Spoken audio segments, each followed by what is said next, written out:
Number 2, customer acquisition bonuses. No? When direct members place their first order, ibig sabihin, nag-member sa'yo si Pedro.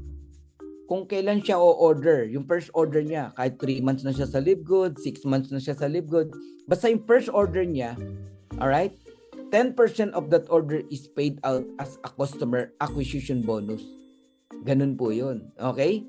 So, up to $300 ng first order niya, 10% ibibigay sa'yo. Ganun, no? Ibabalik ng LiveGood. Grabe. Pagka direct mo, 50%. Direct mo ang bumili. Sila naman may 50 pero ikaw may 10% pa rin. Kung may rank ka. Mamaya natin pag-usapan yan. May mga rank kasi dito eh. Bronze, silver, gold, platinum, diamond. The best is diamond rank. Kasi hanggang 10th level, ma-enjoy mo yung acquisition bonus. Kaya ako minsan nagugulat ako. Meron akong retail profit eh. Dahil dyan sa customer acquisition bonus. Okay? So, kailangan ko pa bang ulitin? Basta first order ng mga affiliate mo, na direct mo, meron ho kayong kikitain. Inom muna ako. Meron po kayong profit. Yan, 10% ng kanilang order. Okay.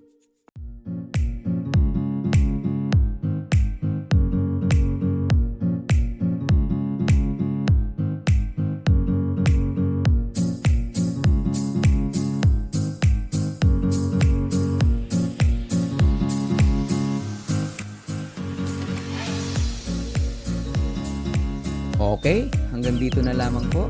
But please, don't forget to click the notification bell para makareceive po kayo ng notification sa mga susunod kong video. And like, share, and subscribe.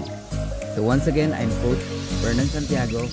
I love Dream Maker Worldwide. Bye-bye!